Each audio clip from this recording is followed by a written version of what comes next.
Gareth Roberts, good morning to you. How you doing? Morning, fellas. Are you pretty excited? Very excited, mate. Listen, there's lots of football fans all over the world right now with nothing better to do than think about where they're buying the sun cream from. And I'm thinking about the Champions League final, so what's better than that? Tell us, did you get a ticket? Are you looking for a ticket? Are you going to the game? What's the story? So I was in the ballots because I'm a season ticket holder at Anfield, so there was essentially a 1 in 5 chance. I didn't come out the hat this time. I ddidn't get Willy Wonka's golden ticket. I've been to all the other finals pretty much in my lifetime, so this time it's going to be different for me. I'm just going to watch it in Liverpool in a bar. The prices just got too much for me. I mean, people were paying, thousands of pounds, and I haven't got it, unfortunately. So this time I'm watching it in a bar. How does the build-up from this year compare with the build-up to last year? I think it is a little bit different in that Liverpool are favourites this time. I think last time it felt like it was a bit of a roller coaster ride. It was an emotional thing. We were obviously playing Real Madrid, and they were the favourites, and they were the experienced side, if you like. I think this time it's different in that we really feel in Liverpool that we can go and win this, that we're the favourites, and rightly so. And I think as well, it sort of feels a bit like, and this is cheesy and it's romantic and it's all that kind of stuff, but it feels a little bit like destiny, like it's an opportunity to put things right after what went wrong last year. So there's a confidence in Liverpool, but there's also a very small part of people, me included, where you're a bit like, if we're going to lose another European Cup final, I didn't really want to lose to an English side. Yeah, that little bit. So I was asking Stephen a little bit earlier on about like how much the two Premier League games matter, and I mean obviously they don't really when the ball gets kicked off, but there's just a sense that, like, not that Liverpool are going to be complacent, because it was a fairly fortuitous victory the last time the sides played, so they should be forewarned, and Spurs played really well, but at the same time, can you beat a team 3 times in the 1 year? Why not? I think it's a little bit different, isn't it, that it's a final as well, so it's win or bust this time, whereas, obviously in the league games, if it's a draw, and everyone moves on and you've got another game to worry about. This time, it's winner takes all. I think that probably influences it. Again, this may be me telling myself stories I want to hear, but when I look at it as well, I look at this Liverpool side, and there's probably 8 there that started last year in the final that could start in this year's final.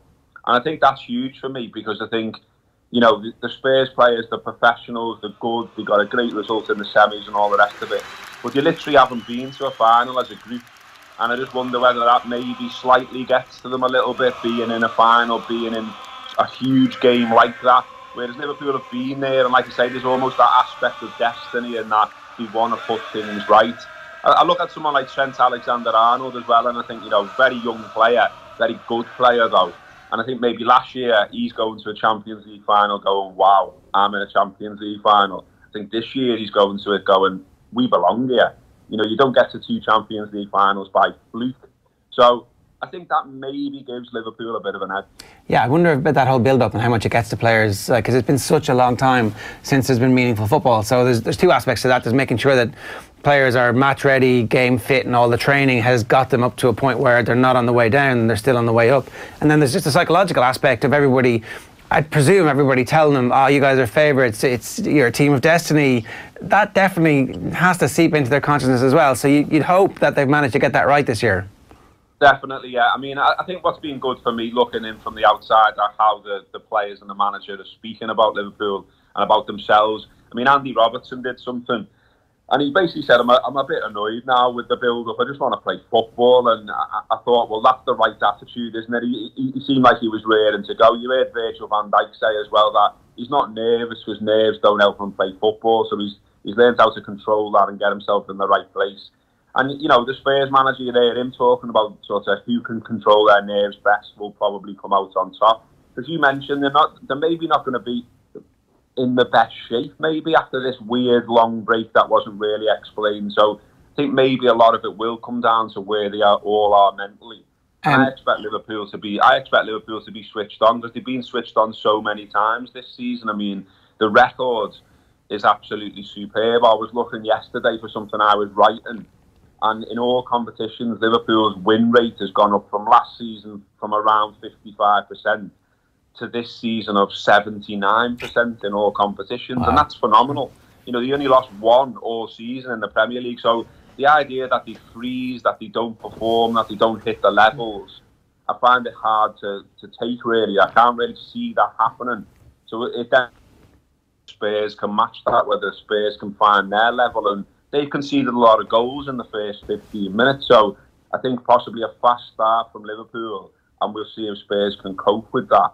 If they can't, Liverpool get 1 or 2 ahead, then it's going to be really difficult for them to come back, but probably not over, given what they did against Dyer. Do you think that losing the league on the last day of the season by a point that will have any kind of role to play, or you think that could be a hangover, or it could be, or will it inspire them to go on and win it? What's your take on that? I think it could have been, devastating, and it should be devastating. But I think the fact that what we did against Barcelona sort of lifted everyone again. And me personally, I was thinking, how do I cope here? 97 points, the 3rd best total in the league ever, and we're not lifting that title. That's ridiculous. But then to do what we did against Barcelona, that was ridiculous as well. And I think you see all the players, I was looking at the players when they were walking around the pitch after the last match at Anfield, and they all had smiles on their faces. They weren't down, they weren't despondent. And I think, they sort of looked at it in a way where they're saying, well, what more could we do? We've lost the league by 1 point. But, everyone's saying how good we are. Everyone's saying how well we played. And I think there's a determination to get back there, rather than Liverpool a lot of times in the past have got to a point and then fell off a cliff the following season. You can't see that happening this time. And it didn't happen when they lost in Kiev, the back in the final again. And I think Liverpool are here to stay this time. It doesn't feel like it's been in the red zone and then they fall away. It doesn't feel like under Benitez, Benitez was squeezing absolutely everything out of some players. You had Traore playing in a Champions League final. You had Igor Biscan being vital to that run as well. With the best will in the world, they were not world-class players.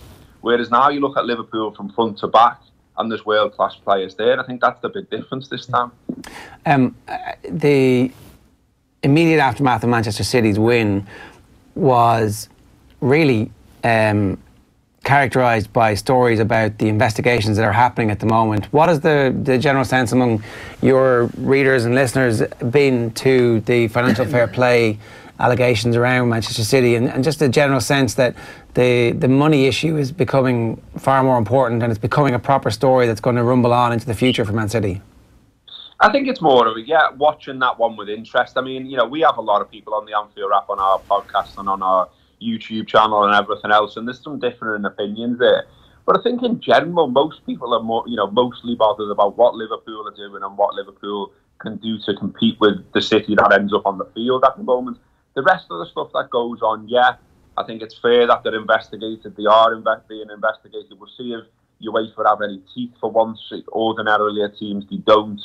And you're right to say that, money is certainly influencing the situation. And, you do worry about the whole thing as a competition. And, Liverpool have spent money as well. And, the sort of, if the big teams continue to disappear over the horizon, it could all get a little bit boring. I mean, we've seen people talk about the competition levels in Scotland, and you've got Celtic and Rangers mainly, fighting it out season after season. I mean, if that ends up being City and Liverpool doing something like that, it would get a bit boring, but at least we've got sort of 5 or 6 sides that are generally up there. But yeah, I mean, we'll see, won't we? I don't think there's a lot for Liverpool fans to say on that, other than, they can say it feels a little bit unfair in terms of the amount of money that City spent and the fact that it fell into their laps and all that sort of stuff. But we've just got to crack on with it and enjoy our side and enjoy our club and enjoy our football. Because I think if you're staying up nights about this stuff all the time, then you're probably not enjoying your football. So we just got to let everyone get on with it, really.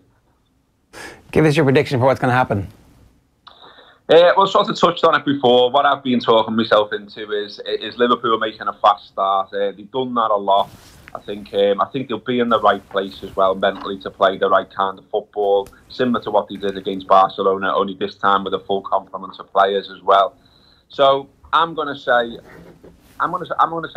it might be a little bit straightforward for once. Liverpool ordinarily don't do things straightforward in finals. It certainly feels that way as a fan going for a long, long time. So it'd be nice to do something straightforward. I'm going to say 2-0 to Liverpool. I'd love it to be straightforward and just enjoy the match for once, but I'm sure it'll be mad and it'll be about 6-5 or something. Gareth, enjoy whatever happens. Thanks so much for joining us. Thanks, mate. Cheers.